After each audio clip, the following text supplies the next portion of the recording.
recording is on.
Well, hello. This is the Extinctionati meeting 117. This is August the 7th, 2022. So we're not many of us today, but we'll still keep it up. And just before the meeting started, we were talking about various things. We had put on the topics under the meeting that we would talk about maybe doing some kind of memorial site or something online for Hugh, and that was a suggestion from Bob. But there was other subjects too, like that came up on the sub this week, like discussing the flipning. So there was what do you want? Do you want to start, Bob, with your idea?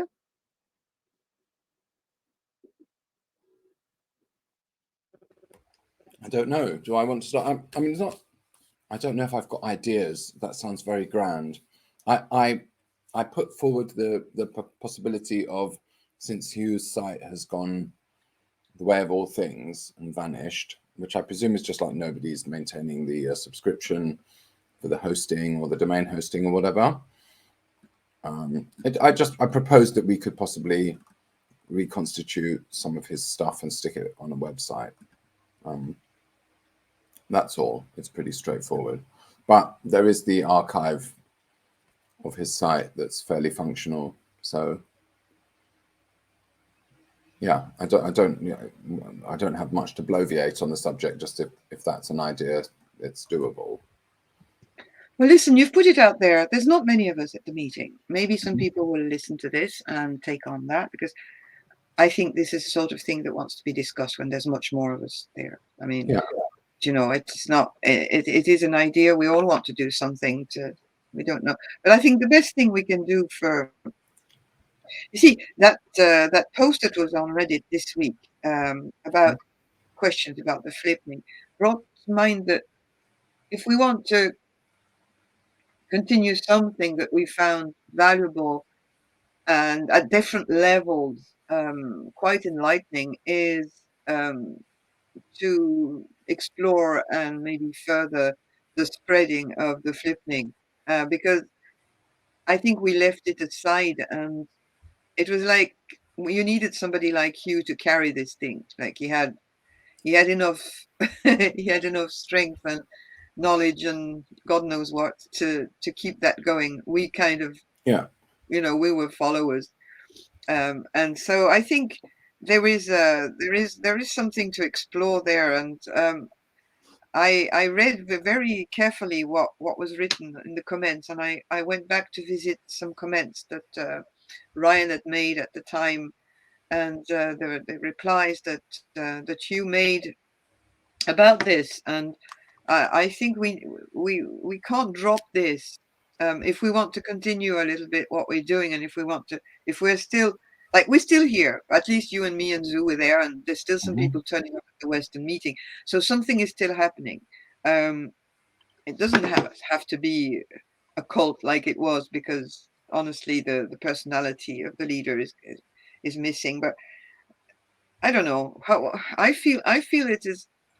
I was personally trying to not use too much of the rational part of me when I was looking at the flippening thing. I was trying to just go with the flow and see where it would bring me and bring the people I would be talking to about it, where it would Mhm. bring us, and the effect it would have. And I think anything at this stage that can, it's like a, I think we need these sort of things at the moment. We need these enormous things to counterbalance a narrative that is so bleak and so horrible out there. I really like this flippening thing. I really latched onto it, and going back to the manifesto, it's a big part of it. What would be your take on that? I know, Zoo, you can't talk, and I wish you could comment on this too. Yeah, it's, I guess I don't feel like I'm like the best place to, be central to the conversation about the topic, insofar as my personal reaction to it is that I think it's kind of an intriguing idea. It's kind of, in a bizarre way, it's kind of cool, but at the same time, since I have, I think I said this before, no way of evaluating whether this in itself is a real thing, or if it's just something that Hugh brought up for like showmanship reasons or whatever. I don't really have any feeling of insight into what the intention was by communicating this idea. It made for a good book. I enjoyed that, and it's sort of, as a locus of that work of, I guess, speculative fiction, it kind of creates. It's great. It works in the story, and it puts the idea in your mind that that could happen.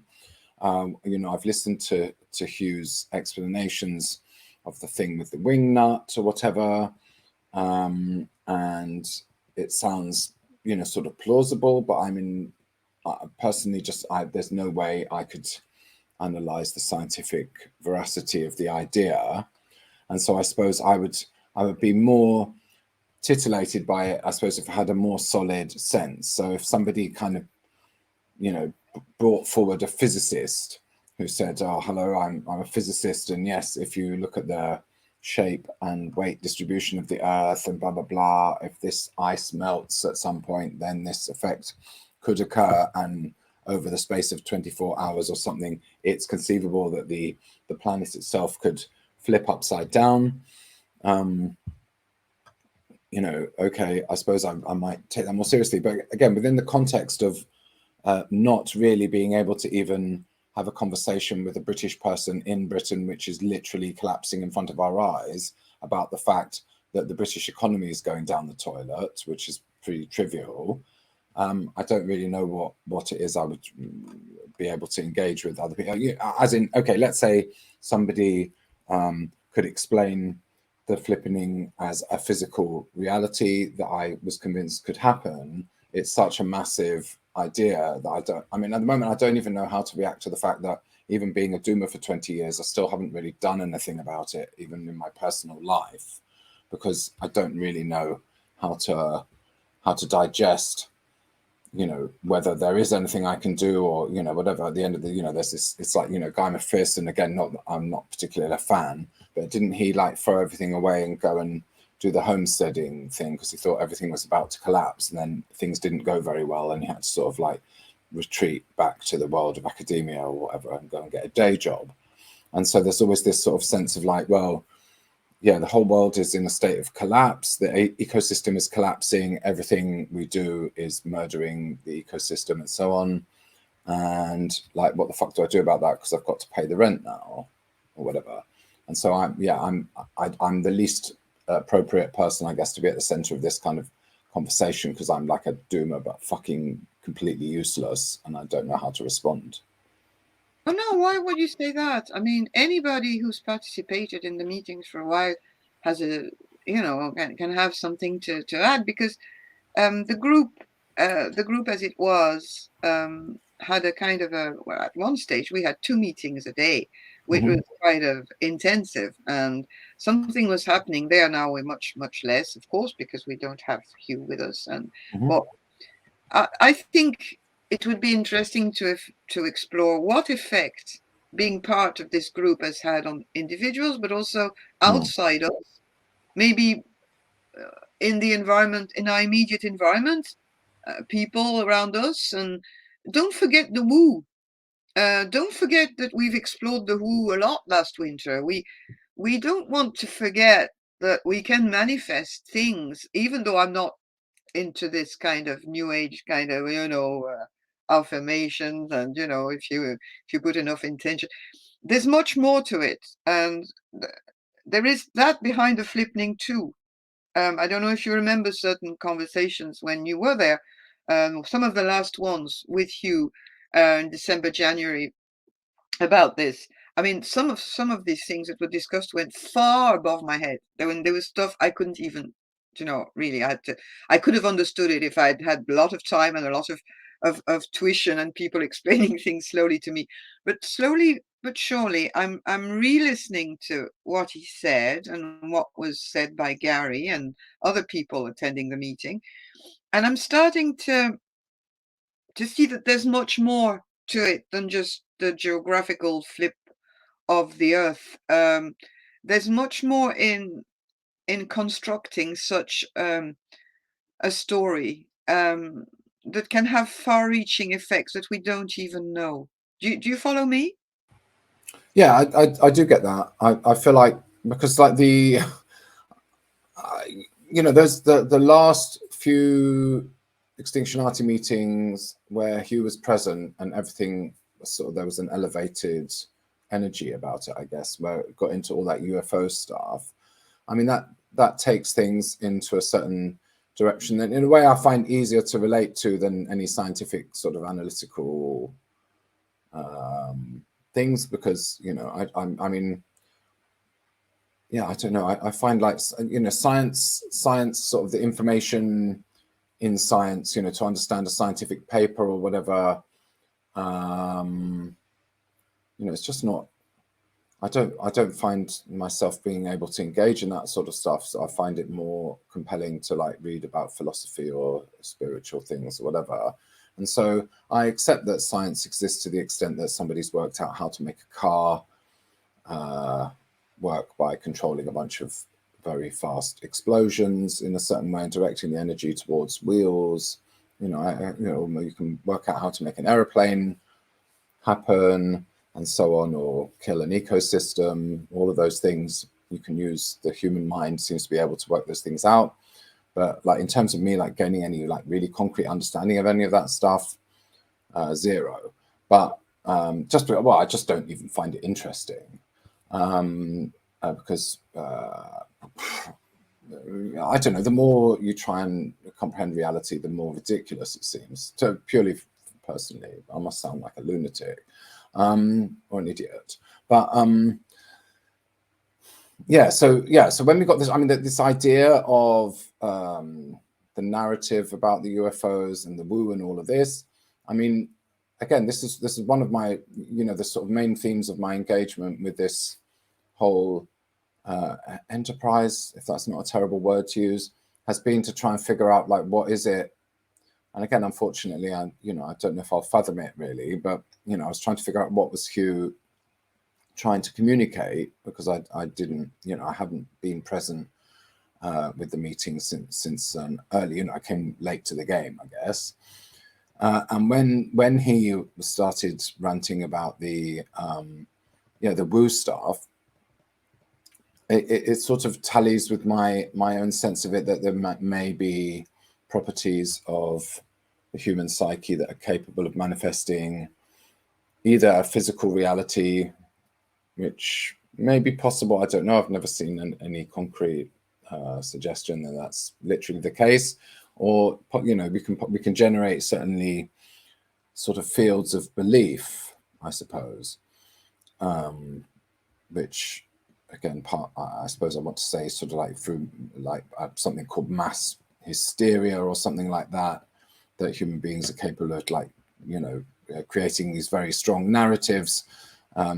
Well, you can see it, that is something that I've seen in action, or that you see in action every time you talk to anybody. So if you go on the internet in various platforms, there's a sort of culture, because I've been sort of whatever forced off Reddit, then I find myself unfortunately drifting towards some other mind fucking bullshit things to aid procrastination, and they all have sort of different sort of cultural flavors to them in a way, and you can see how like reality is created by storytelling, and people are really locked in to these realities that they believe. So again, with the example of something that I'm bringing up only because I'm very viscerally familiar with it, but the narrative that you will see between someone who supports the state of Israel and somebody who supports the plight of Palestinian people, right? They've got these two very opposing narratives. They're one of the narratives is true and the other one is not true,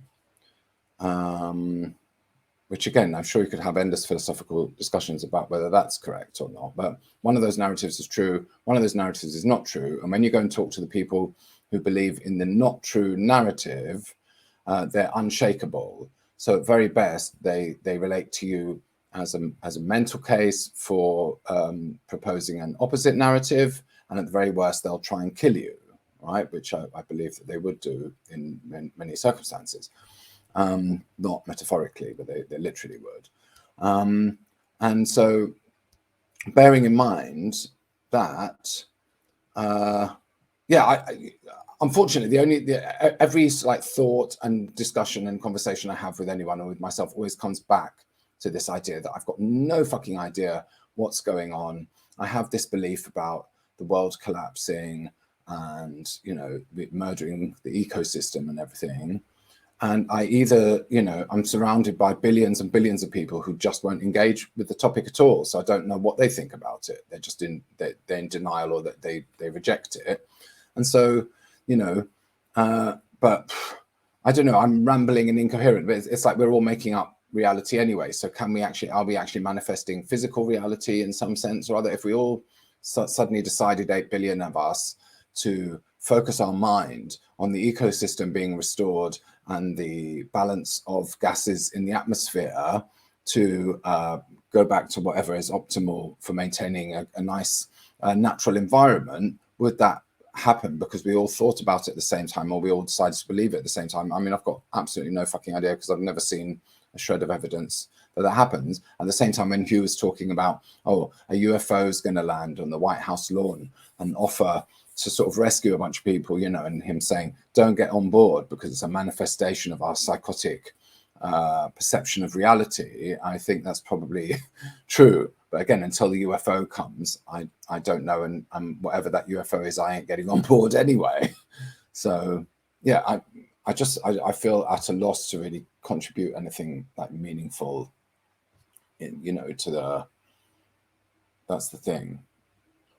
Well, yes, because Hugh was only starting to explore this before he passed away. Really, he had really embarked on that journey with us around October, November last year, and up until February, things were starting to evolve on that direction. So it's very difficult, because I don't feel personally equipped to dwell on these subjects very well. I'm just trying to.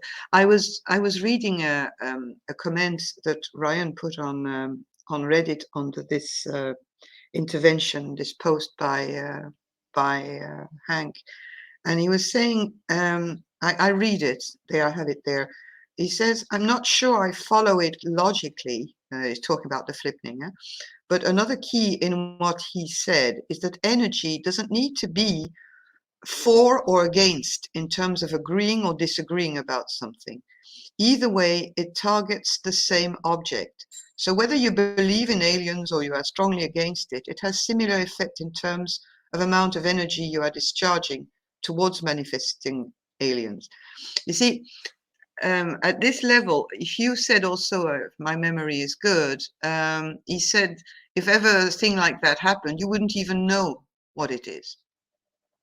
You know, you wouldn't even be able to, you wouldn't be seeing these little blue lights arriving with the, like all the movies, you know, you wouldn't know that it's there. So we're in a terrain there that is, I personally, maybe maybe we should drop this subject because you're saying that you kind of don't feel equipped for it, and I'm saying the same thing. And I'm sorry that Mr. McKee and a few other people who were around would at the time had, I think they had a lot to say about this, and we could maybe call out to them to come back maybe at the further down the line at a meeting to go back into that that subject. But that post on Reddit really reminded me that we had kind of dropped an interesting thing. Do you know? Mm-hmm. Yeah, I get it, and at the same time, It's just that yeah, we it's need like guidance. it's not. We need a bit of guidance. We need a bit of other people, and we're just a bit left in the dark, aren't we? Really? Yeah, but I suppose it, for again, entirely from my personal point of view, is if someone could explain the likelihood of, again, as a physical phenomenon, the Earth flipping upside down. Again, it's almost like, well, what would I even do with that information? Like, there's no the Well, yes, notion but of, does it the, really the have odd to be person explained? might get on a boat and try and position themselves at the But optimal it location, so on has. and so forth. But I'm Yeah, not going to do that probably. no, I So know, but does it have to be explained? You see, it's good that the hypothesis is explored by somebody who's got a scientific background, because there is some physical phenomena involved in all that. So it's good to know that some people can at least consider this. So far, we've had no replies. yeah, I suppose, yeah, okay, but then in that case, if it's if it's more of a kind of spiritual, mythological phenomenon, yeah, I suppose the thing is like whether if if we don't know how to carry the thing. Are you there, Sophie?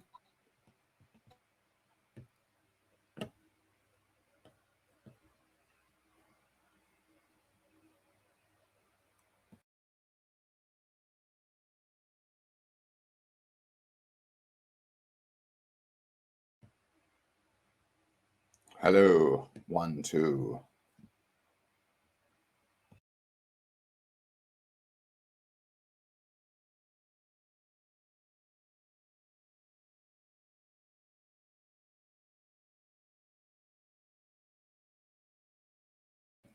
Yes, it sounds like she might be struggling with bandwidth.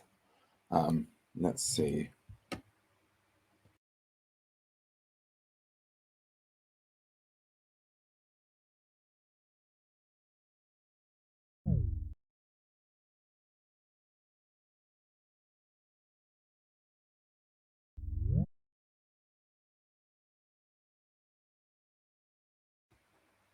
Oh, hello, 1, 2.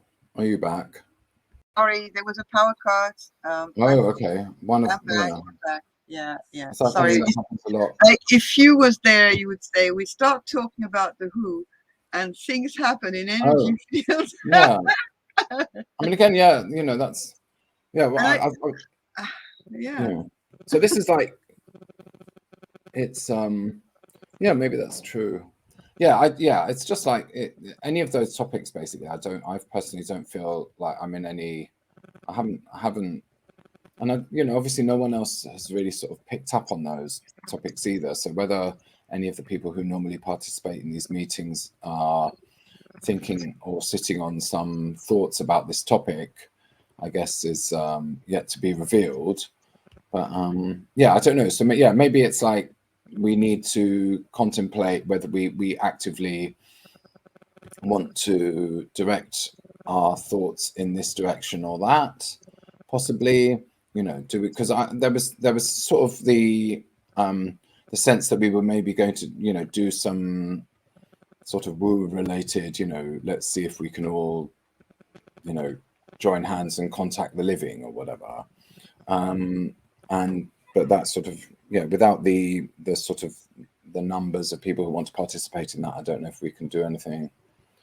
Yeah, you sound okay. Yeah, I think you're audible now. Okay, I don't know what happened. There was a power cut, and then there was something funny with the sound. So, yeah, I don't know, but this personally, I would like to call out to a few people who were involved in meetings at the time when Hugh was still with us to maybe revisit this at some stage. I would like to, because, and I would like to get that little gyrate reset sub working, whatever. We don't know how far it can reach. We don't know who's going to pick up on it. I think it's part of the spirit of the game that we started when we started these Extinctionati meetings. It's part of a game. We're not taking ourselves seriously, but we are serious in a way. We are serious about having fun and facing the end times the way we want to. But at the same time, we spent about a year and a half or 2 years talking about an arc, and I think this has kind of gathered together people who think in that terms, who are not two prisoners of a rational view of things, and we don't want to be falling too much into this physical explanations. But there have been people who have looked at that. What's his name again? The Russian guy, I think Janibikov. it's Johnny Bakov. Johnny Bakov. Janibikov, yeah. Effect, and I know that they are just not vocal, but they are there in the background lurking. And if they hear this, I would really like them to join us either in the meetings or on Sub or in Discord or somewhere to get the ball running again. I don't know. I think it's nice to just, yes, to let the ball run and see what effect this has around us. Do you know? Sure. Yeah. Yeah, I really think so. Same thing goes to the people who commented under this post on Reddit. There was, it's very rare, but there's been 30 more 40 nearly comments on this thing. So it does not mean that that means that there is no indifference to this. This is still a very 47 comments. I just checked. That means that there is a lot of interest, and without you, can we continue on that direction or not, too? Because he had his plan, he had ideas, he had things that he was just starting. So is there people who are able to carry this on? I don't know. I really don't know. I really don't Yeah, know. that's the thing. Well, yeah, you're going to have to ask them, I guess. So maybe Yeah, contact yeah, those people directly and yeah, ask them if they want yeah, to, participate in some conversation about that. yeah, yeah. I feel completely unqualified to Yeah, contribute me to too. that. I'm not really a scientific, even though I had a medical background, but on that line of things, I'm a little bit not really. I don't know. I'm not so much able to. I like. I honestly like to listen and watch, but not. And I can understand if I'm coached properly and explain properly certain things, but I can't develop the whole kind of universal way that Hugh had to tackle a problem or an hypothesis like the flippening, because he approached it. My cat is interfering. Well, yeah, He that's what approached happens, it, yeah, he when approached it the, from so many different point of views. You see, so yeah. oh, Well, I mean, it feels like this is a sort of situation where the like audience has become the presenters, hmm, and yeah, so that's obviously going to be very different, isn't it? And that may or may not be a good show. And are we trying to, are we trying to keep the Hugh show going? Is that even realistic? Because I know that it's not something I could do. And if that's not realistic, then is there, do we have our own show that we could create instead, I suppose? You guys think that there's a power or there's an important role for the ambiguity of the flippening? This it's always this subject that it has a very physical and real description. I mean, whether it's true or not, I'm not sure, but there's this very true, just like physical description of it. But then there's also just the more philosophical or spiritual relevance of what it means. And there may be something about having this always present ambiguity about like where exactly does this lie in our minds and as a centralizing sort of motivational topic for us. If that makes sense. Yes, I like the ambiguity. I like that point that you brought up. Absolutely. Yeah, I mean, yes, it is. Yeah, everything is ambiguous, isn't it? But that's so whether it's an exercise in dealing with ambiguity. I mean, my response to ambiguity is to try and rationally process things, but I don't actually believe that rationally processing things is of any real use, and it's just a habit that my mind has, I suppose. And so, yes, is this all a big fucking koan? The flippening, the woo, the not woo, the this and that. I really don't know. This is maybe that's it's all an exercise, but I guess in the absence of the leading, the game master playing the game, yeah, I don't know. Then yeah, all you have is ambiguity, I suppose, or all I have is ambiguity. So that's why I guess I keep talking, but all I have to say is that I don't really know. Yeah, I think that we're on the same page that there's probably some value in in deconstructing sort of having this sort of, especially in the Western civilization mind, this need for a rational explanation for any and for everything. And so maybe the ambiguity here is just a point of focus, just to always be challenging that need to be able to know what we're even talking about, or that we can know, or that we can understand things just by, using some rational mind.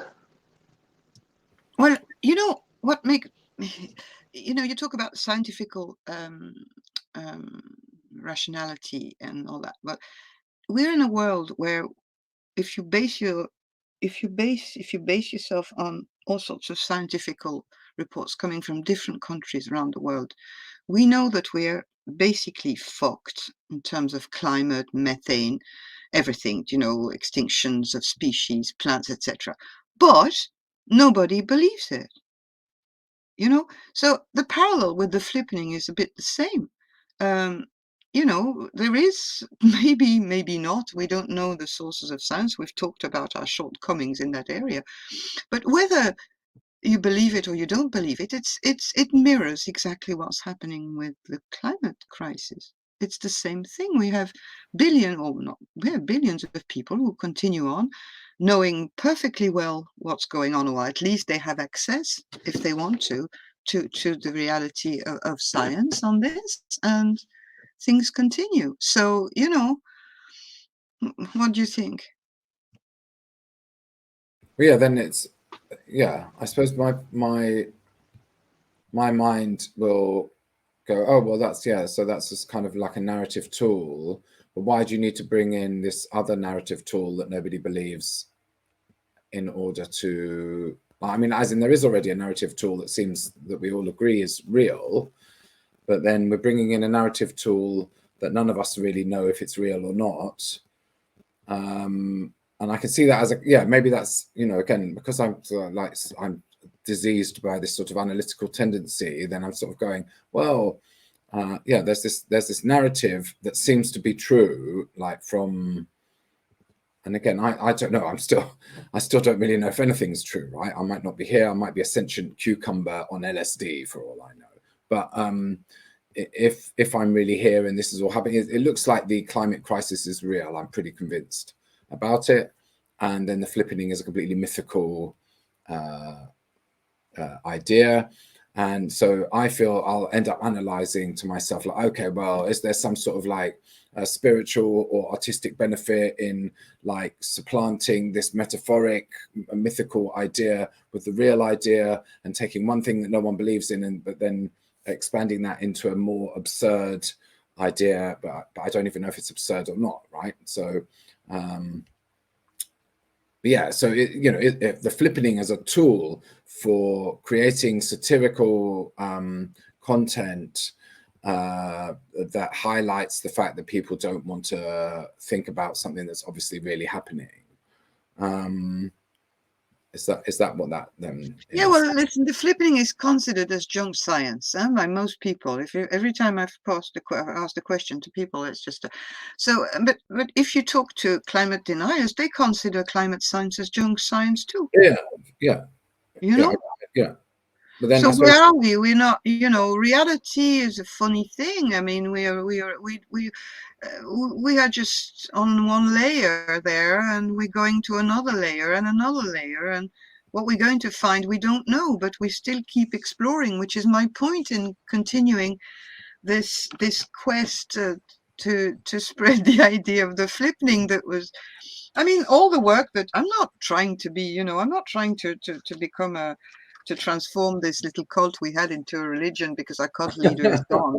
I'm not going to fall into this trap. Like I'm not, putting Hugh in a shrine with candles and anything like that. But he did a great work on the manifesto, and I know that behind that he had some idea, and it was so far what he had done with us, for me anyway, and for a few people I know, was very good, and it brought out an awful lot of good things, and as much as not just validating certain things that we knew in isolation, but also gathering together a few people who had a good time and who shared some common values, not only anarchy but all sorts of other things. So I don't want to just to completely let that go, and I think that manifesto is I'm revisiting it quite often. There's a lot of work in there, There's a lot of stuff. There's a lot of references. Now I know that you can be questioning certain things, like nobody is perfect, and Hugh has certainly probably made some mistakes. I know that, that's for sure. But it's I like the fact that it questions something so enormous. I like that it's just I don't know how to put it. It's just something that I'd like to continue on, and I'd like to continue to talk about. Um, and I'm calling out to people who have something to say on the flipning and the woo and all the things that we kind of dropped 3 or 4 months ago. And because we did continue a little bit, but we were so shocked by Hugh's death and the sudden, the fact that it was so sudden, that I think that we were stunned for a long time, you know, because we'd really gone into a kind of a cultish kind of behavior in the meetings. A lot of us were silent and listening, and but there are people who have come out who have said things very interesting, and I don't know, are they gone offline or are they not there anymore? But I know that some are still lurking around, and I would really like them to manifest themselves if they feel that way inclined, you know. so And that maybe would be the better than a memorial site, the website for Hugh would be to get some progress on these topics. yeah, I think maybe the call needs to go out then in no uncertain terms of saying, we demand that those people who seem to have something to say on the topic, come and fucking have something to say then already. Come on, where are you, you fuckers? Yeah, that's good. Okay, so that would probably be heard, I hope. And I was going to ask you, Bob, if you have something. I know we usually try to keep away from current affairs for many reasons, because there's the censorship thing, there's the fact that we don't want to get drowned in mundane things that are occupying the front scene in the mainstream media, which is we know what they are and we know what they stand for. But have you some thoughts on what's happening with China and Taiwan? Because I'm just a bit. I don't know. Hugh used to say that that's where it's going to start if there's a war. He didn't. He didn't. He did see the Ukraine conflict coming, but he didn't. I imagine what he would be saying now. But what have you got? Are you informed a bit about? Because I'm very dry on the Chinese and the Taiwan situation at the moment. Yeah, I mean that's the thing. This is. I mean, maybe this is like the best advertisement for like getting some other people to sort of come and have some say, because I'm really like a terrible person to listen to on any topic really. But yeah, because I'm a news junkie. I kind of read all this stuff while not really believing anything, but I do believe that there exists such a thing as China, and so on. Yeah, I don't know. I don't know to what extent like censorship is a thing that affects us here, or whether if you say China or Russia or something like that, whether that causes problems. Again, so I don't have any like geopolitical insights. Then there's lots of people you can go and watch talk about this stuff on YouTube who seem to have all this sort of facts and figures shit lined up. But I mean, it seems like everything that's happening in the world at the moment is like the American empire having a bit of a hissy fit, and basically it's going to like destroy everything if it possibly can, rather than confront the fact that its power is dead and we're all going down the shitter. And so that's pretty much that. And the feeling is that this Pelosi woman went to Taiwan in order to provoke China to start a war. But again, coming back to this whole ambivalence, not really knowing what's going on, I'm never quite sure if these people are as evil and cunning and Machiavellian as one might perceive them to be, or whether they really are just sort of like thick playground bullies who, to what extent, could you get this Pelosi woman or fucking asshole Biden or whatever, or any of these people, could you get Johnson in a room and sit down quietly and have a conversation with them and ascertain whether they are aware of the world that they live in? Are they automata? Are they self-reflecting at all? If they're self-reflecting, then they might be evil. If you're self-reflecting and you're doing what you're doing, then that would maybe qualify as sort of being evil. If they're not self-reflecting, are they just sort of machines, biological machines, working for some shadowy forces that may, I don't know. There are people, I mean, if I had to adopt any kind of sort of religious perspective or whatever spiritual idea, then Gnosticism is the one that appeals to me the most, which again, not being much of an expert as always, but it seems to posit that the creator deity is malign and fucked up, and the universe that we live in, the material world that we live in, is sort of screwy and everything's fucked and we live in this horrible prison sort of thing. So maybe the leaders of the world who are about to start a nuclear war are sort of mindless automata who are functioning at the behest of some sort of dark invisible forces or something, or maybe it's just billionaires telling them what to do, or maybe they're doing it of their own volition. I don't really know. So again, it's not, I don't know. Maybe Zoo wants to talk about biphasic sleep then, because that would be more concrete and sort of bring us down to earth and thinking about how we manage our lives a bit more while we're waiting for the nukes. I think if he would, it would be very interesting, because it's not managing, it's just how do we decrypt a narrative that is crazy, that we're living in a madhouse, and Yeah. people make us believe that, for example, if you sleep in 2 phases, you're not normal. And that is wrong, because from our ancestors and from all the writers, from going back to Greece and Rome and Middle Ages, we know that people always slept in two phases, that they had their first sleep and their second sleep, and that Hmm. this sleep thing is only a recent occurrence, this one block sleep, an Yeah. occurrence that has been brought by the psychopathic industrial civilization. Yeah, it's part of the prison system, isn't it? To force you to Yeah, yeah. make It's like yourself when I was doing medicine, I was doing penitentiary medicine. I was trying to get people to cope with the prison. I It's couldn't all give penitentiary medicine, isn't it, Yeah, really? so can you talk, Sue? Yeah, a little bit. I'm wide awake right now, and it's, you know, almost 3:30 a.m. for me. This has just been my life for the last, I don't know, 10 or 15 years.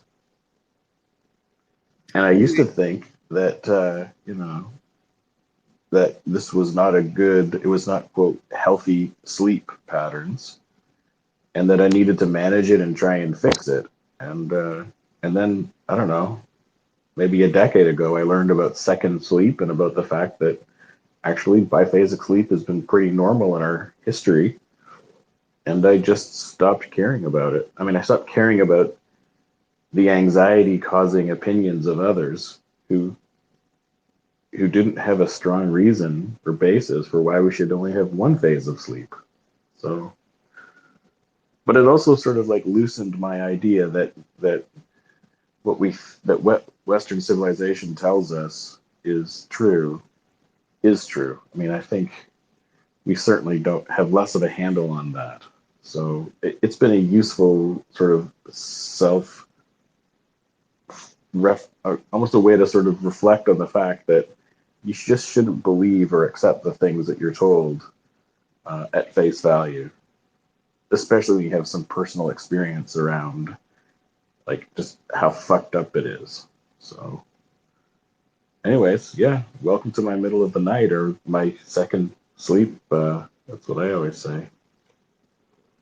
Well, a long time ago, I read an interesting book about this. I can't remember the name of the author, but I can post it later on under the meeting, about the history of sleep. And he said that in a lot of cultures, this middle of the night time was very propitious for meditation. Um, just reflection, and even sex. I mean, there was a lot of people who used to use that time as a very precious thing, and that they used to share experiences about their first sleep and their second sleep being different, and the dream activity that was different too. So I think those few hours in the middle of the night can create an awful lot of anxiety in people who are used to who are not aware that this is their normal state.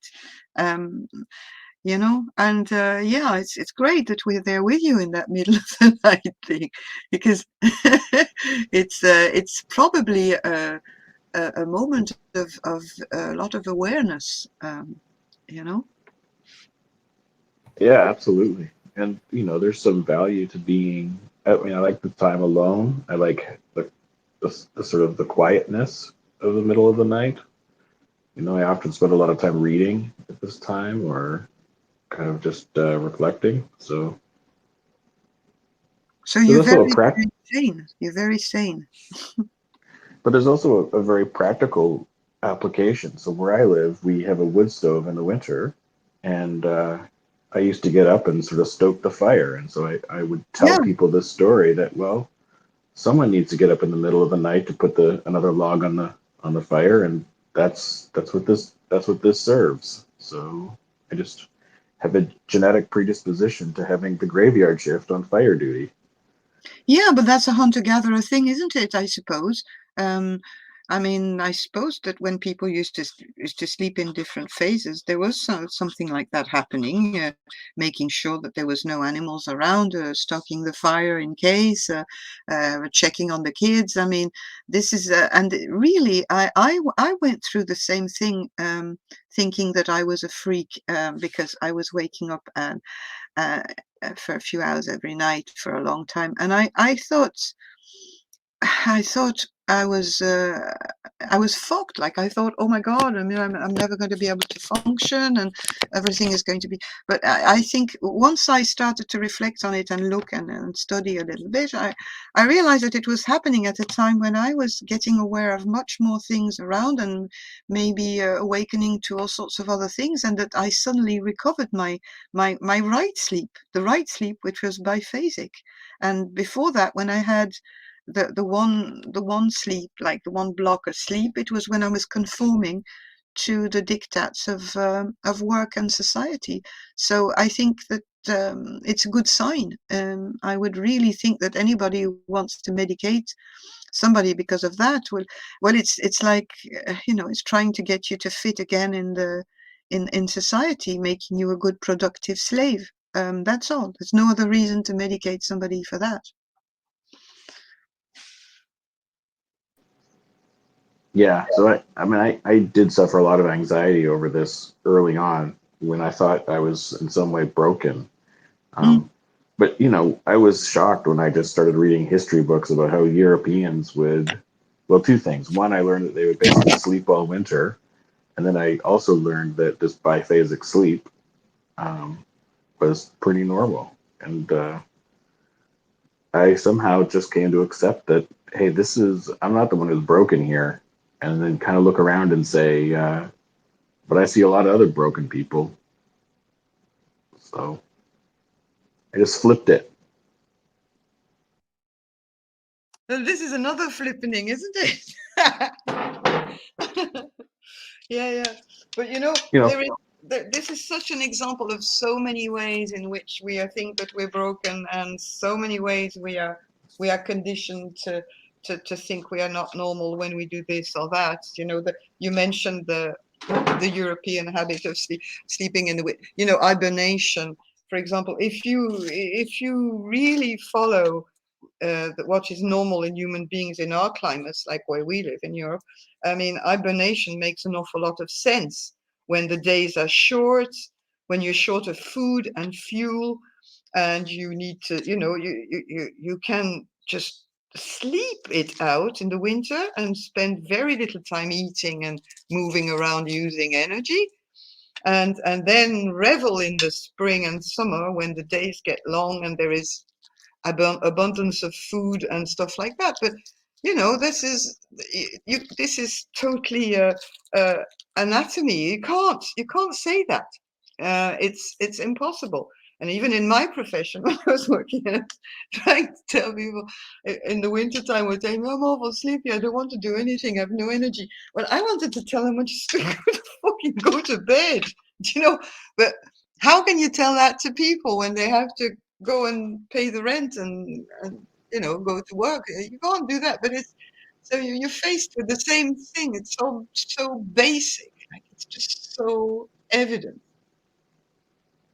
Yeah, that's my question to Zoo is, did you already have a material set of circumstances that allowed you to comfortably adopt this sleep pattern and accept it as natural, or did you have to kind of make changes in your material circumstances to accommodate, or do you sort of function in the 9 to 5 way and still maintain this kind of sleep pattern, or how does that work out in yeah, your... I mean, when I started and even until now, I still, my feet are still pretty much in the regular world. I kind of have a job. It's kind of 9 to 5, and for me, I would just, fall asleep for 2 or 3 hours, and then I'd wake up for a couple of hours, and then I'd go and fall asleep again for 2 or 3 hours, and I would function quote unquote normally, in my cubicle or whatever I was doing. Um, so it hasn't ever interfered with me living the appearance of a normal life with my day job, as it were. Is there a theme among the people who interact here of having some sort of experience that makes you think that everyone else is fucking mental? Sorry, I can mean, you repeat your question? I didn't hear it, Bob. I'm just wondering, is there a sort of common thread here that we've all had some experiences of things that make us think that everybody else is mental or living? I'm being slightly facetious. You know, is that maybe a sort of extinctionati thread that, you know, you have? I mean, even because even something like that, when you're saying, Sue, that, you know, by accepting a different sleep pattern, you kind of realize that people are sort of believing a narrative that's not entirely accurate. Even just that one little detail can undermine your sense that, you know, human culture or human civilization in some massive way, you know, knows something or is doing the right thing. Yeah, it's I a mean, kind of an awakening, isn't it? yeah, for me, it sort of serves two purposes. So the one is it loosens. It's a very, for me, it was a useful, I guess, exercise. I'm not sure if that's the right word, but in retrospect, it seemed like a useful exercise for realizing that we don't that Western civilization presents a certainty and a rationality behind like a one phase sleep cycle. And I just viscerally believe that that wasn't true. And I've come to realize historically it's not true. And I think stepping back, I say, well, what are the other things in this world where that presentation of certainty might be challenged? And I don't necessarily mean I'm going to, challenge other people on it, but I just, for myself and in my own life, do I want to challenge it? And I think that for me, that's definitely a theme that is, I feel like that resonates with sort of the flippening.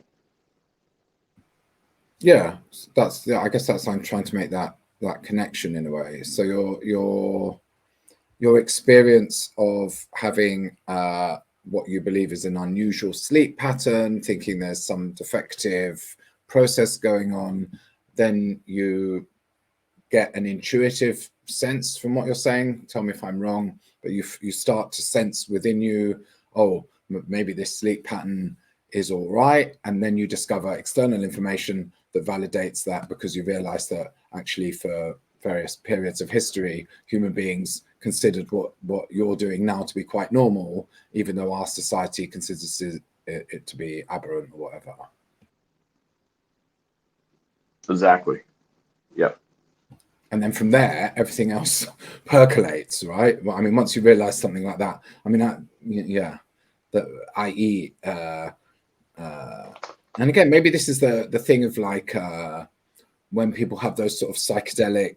I haven't had a psychedelic experience in any sense, but you know, people take these substances that alter their perception of reality, and then that creates a profound change, or so they claim anyway, in their perception of, you know, the things, you know, in everyday life. And maybe these are sort of other experiences have a similar effect, or maybe they're even more profound. When even when you think, oh yeah, just going to sleep. Yeah, I think, what were you saying? The certainty our civilization declares: you must have 8 hours of sleep a day. You must go to bed at 10 o'clock. I mean, there's those sort of business speaky, you know, inspirational, whatever. Not that I find them inspiring myself, but you've got those, you know, how to succeed in life, blah blah blah, and those blokes always talk about go to bed always at 10, wake up at 6, la la la, you know, which sounds like, yeah, there is a certainty in our civilization. As soon as you realize that they don't even know when you're supposed to go to sleep and wake up again. Yeah. So so has that really spread out into your entire perception of things? It's definitely spread into things like, do we need 3 meals a day? It's spread into the idea that, the food pyramid is taught by, to every school child, where we need a whole bunch of carbohydrates and, you know, some protein and very little bit fat. Um, I question whether there's any validity to the food pyramid. And I've definitely played with my diet and I felt much better when I, for example, just cut carbohydrates way down. in my diet. I mean, that one I think is a little bit more accepted by normies these days, but you know, it that idea flies completely counter to the narrative of the food pyramid as it's sort of taught in school and accepted by Western civilization. Yeah, that's another absurd set of suppositions or declarations, isn't it? But you were saying, Bob, that this runs through the extinctionati, this feeling, and I think it's from the start when we met, all of us, under the guidance of Hugh, um, we we found this sort of reassurance and validation that our perception um, was um, was completely, you know, alien cortex kind of thing, or meta alien cortex guided. And I think that yeah, it is a streak that runs through us. We've often touched these themes in our meetings. We've often talked about sleep, food, drink, work, etc. We have questioned school, family, and the whole thing. So this is a yeah, it is a common thread, and it comes back very very often. Yeah, I Um, guess I would I would delineate questioning and realizing in the sense of I sense that the people we interact with have all